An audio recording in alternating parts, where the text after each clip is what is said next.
called Connect 4, where we seek to help people to respond to today's issues through current wisdom and engage with the biblical narrative, leading hopefully to some really practical life application. And our hope is that this series provides support and encouragement to us as we seek to connect with and support others as well. So if this is the first time that you've come across this video of Northern or our podcast, then welcome. And I hope that today and the others that come in after in this series that look at topics like self-care and loneliness, work and families, that the things that we cover will be helpful to you. Today, we're looking and exploring the theory or issue, today's issue of conspiracy theories. And I think we have all come across conspiracy theories in one form or another.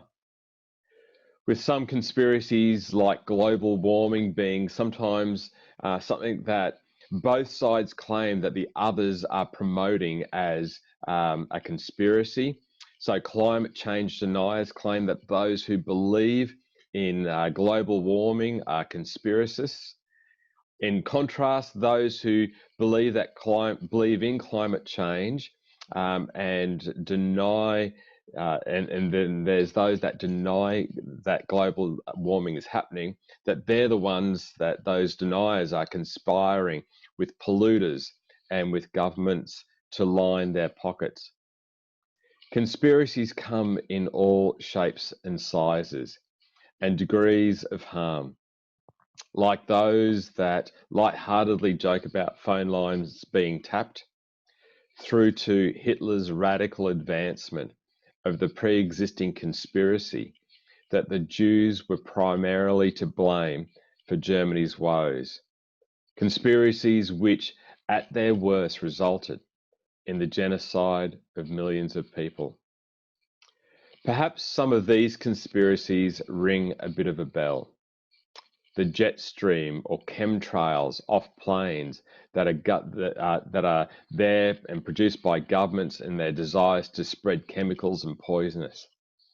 That all vaccines are dangerous.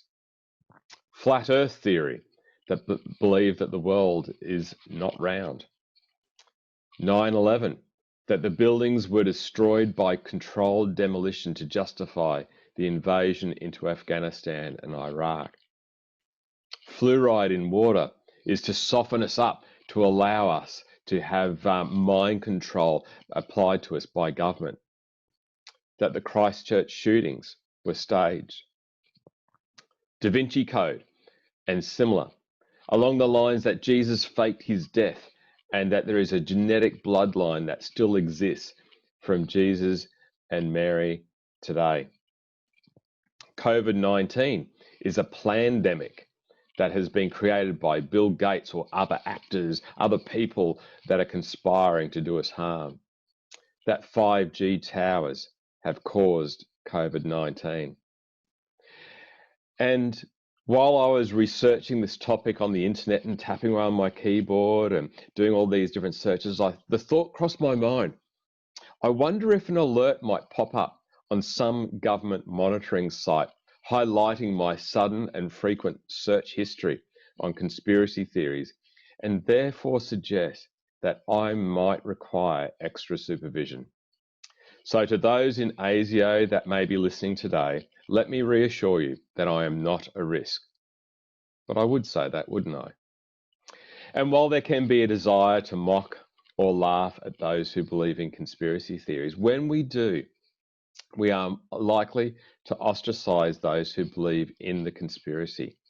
And mocking only serves to push them to the margins, where their only sense of validation is to further embed themselves within groups of people who believe as they do. The church is not immune to conspiracy theories. And some of us may remember that the belief that the introduction of the barcode or the universal product code was the realization of the mark of the beast, the number 666. or that God sent COVID-19 to punish or to bring, punish the world or to bring the American churches together. Others state that it's about the evil government, leaders seeking to control and to bring in a new world order, and that the tribulation that was spoken about in the Bible is upon us. I read one person who was stating that Jesus will return in the year 2030. And while many conspiracy theories lack any substance and are later proven to be false, there are occasions when so-called conspiracy theories are actually found to be true. Consider Watergate and President Nixon. Or another such example, apparently, is that during Prohibition in the 1920s to 1933, the American government agencies encouraged measures to make industrial alcohol undrinkable, including the addition of lethal chemicals, and that people did actually die as a result. But today, conspiracy theories abound. And fear is fertile ground for these theories to take root in our lives or in the lives of those that we know and love. So, what does current wisdom have to say about conspiracy theories? First, it suggests that we should challenge the false assumption that people who believe or are attracted to conspiracies are not well functioning or educated people. Many very smart people believe and still get caught up in conspiracies. However, there does seem to be a correlation between people who are anxious or feel powerless and the need to find an explanation to address their questions. A pandemic appears to provide the ideal conditions in which to elicit feelings of threat, uncertainty, anxiety, and lack of control, all of which are understandable reactions. Conspiracies multiply in an information vacuum, or when there are conflicting information from seemingly trusted sources. Does that sound familiar at all today? When people feel distressed and the truth is not forthcoming in a timely manner or a time that we think is appropriate, then the insertion of other answers can be attractive and straightforward to help address the gap. And because misinformation moves faster than factual information, because factual information needs to be checked and tested for assumptions before releasing it, then the misinformation arrives first. People seek out information themselves, and when trust is undermined, people can easily gravitate to those who express distrust. We can't trust X, Y, Z, but this is what I have found to be true. In other words, don't trust them, trust me.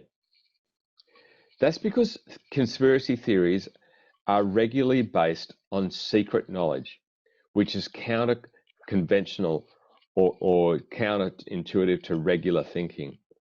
This makes it difficult to disprove for someone who holds the view with firm conviction in a conspiracy theory.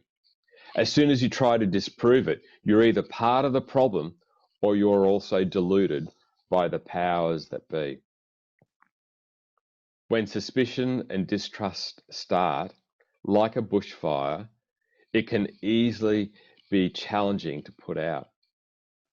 That's because of confirmatory bias, where we gravitate to those things that confirm our suspicions or beliefs. We prefer to spend time and connect with people or groups that support our beliefs. We experience positive affirmations from those who agree with our concerns or fears. Conspiracies tend to be directed towards affluence, power, and authority.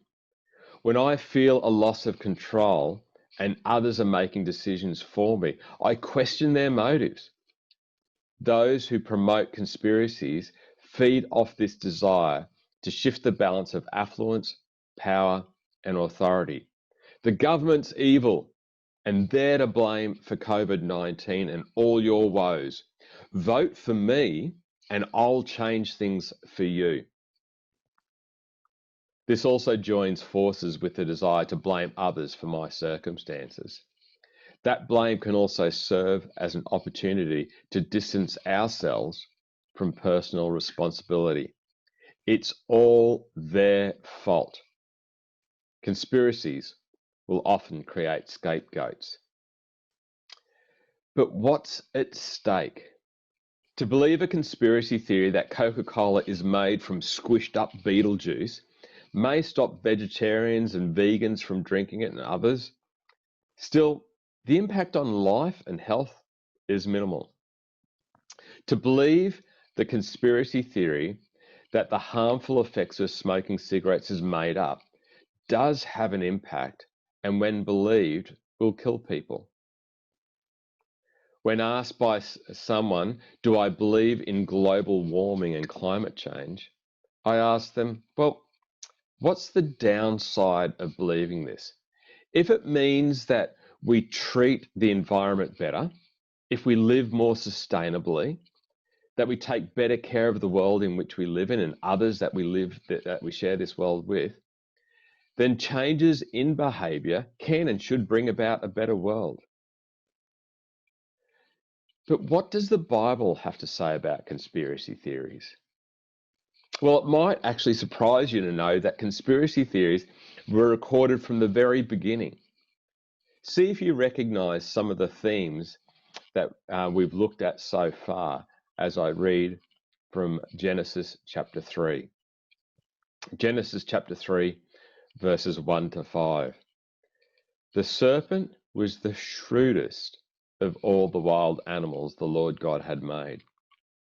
One day he asked the woman, did God really say you must not eat the fruit from any of the trees in the garden? Of course we may eat fruit from the trees in the garden, the woman replied. It's only the fruit from the tree in the middle of the garden that we're not allowed to eat. God said you must not eat it or even touch it. If you do, you will die. You won't die, the serpent said to the woman. God knows that your eyes will be open as soon as you eat it, and you will be like God, knowing both good and evil. Don't trust God. Trust me. I have secret knowledge. There are things God is not telling you which are keeping you oppressed without you even knowing it. God wants to keep you blind to the truth. Believe me, and you will take back the power. So if there were conspiracies around from the beginning of the Bible, it should seem reasonable to conclude that there is probably wisdom to be found in the Bible for how to deal with them. We need to strive to be different when it comes to conspiracy theories and rumors. In Exodus 23, verses 1 and 2, we read these words. You must not pass along false rumors. You must not cooperate with evil people by lying on the witness stand. You must not follow the crowd in doing wrong. Before you hit the forward button on the email or share a Facebook post or repost something, stop and do a fact check. We have a responsibility to do what we can that is reasonable to check if what we are about to pass on to others is true. We should not just go along with the crowd of those people that believe in conspiracy theories. Rumors are dangerous. Consider what the writer of Proverbs had to say from a few verses in Proverbs chapter 18. In Proverbs chapter 18, verse 8, it says, rumors are dainty morsels that sink deep into one's heart. In Proverbs 18, verse 13, Sprouting off before listening to the facts is both shameful and foolish. The writer of Proverbs realizes the destructive nature of rumors and conspiracy theories. Seeds that are sown and remain unchecked take root in our heart and affect us deeply. It's little wonder that God gives this warning when the nation of Israel finds itself in a place where they are anxious and rumors and conspiracy theories are rife. In Isaiah chapter 8, verses 11 to 13, we read, "The Lord has given me a strong warning not to think like everyone else does." He said, "Don't call everything a conspiracy like they do, and don't live in dread of what frightens them. Make the Lord of heaven's armies holy in your life. He is the one you should fear. He is the one who should make you tremble. Don't get caught up in constant conspiracy theories. Some people have a reputation for pushing conspiracy theories. Everywhere they turn, there is another conspiracy theory to be discovered. Rather than following people like this, stop and consider if this is a pattern for those pushing conspiracies. If they do, then beware. People tend to feed fear, and what we feed grows. These verses also remind us that conspiracies and the dread distract us from what is most important. For followers of Jesus, we are called to put God first, to hold God in reverence. For all of us, there is wisdom in remembering that conspiracy theories will often distract us and consume our time and energy, stealing away from more important things. In the internet world, the following of conspiracies can suck the life from you and have you end up living in dread and frightened. When Jesus lived in Israel 2,000 years ago, conspiracies were a part of life. Jesus was crucified on the cross because of conspiracy theories based on fear and a desire to protect affluence and regain power and control. And when Jesus looked to the future, he saw conspiracy theories as a theme into the future. In Matthew 24, Jesus looks into the future where there will be false claims and rumors, but Jesus calls us not to panic. You see, panic, fear, and disinformation steal, kill, and destroy. But Jesus in John 10:10 says that he has come to give us life to the full, not to fill us with fear. In a world that is filled with fear, the followers of the Prince of Peace then should be known as people of peace. In a world that is filled with fear, then followers of God's perfect love should find that love casts out and expels all fear, as it says in 1 John 4:18. So how do we apply this today? When we come across theories that may be conspiratorial in nature, ask yourself some questions, and there's some questions that'll pop up on the screen. What is the source of this information? Does it come from someone that I know and trust? Does it come from someone that has a demonstrated pattern of communicating conspiracy theories? What's being claimed? Is it reasonable and logical? If you follow the line of thinking all the way through, what's the natural conclusion if I follow this to its natural end? And what if I don't? What's the conclusion then? In the search for answers, be patient. Sometimes facts can take longer to come to light than conspiracies. Who will lose and who will win out of this information? What, if any, is there a shift in power or authority? Before you share it with others, Seek out someone you know and trust, who has your best interests at heart. Use them as a sounding board. Be prepared to allow them to ask you the questions.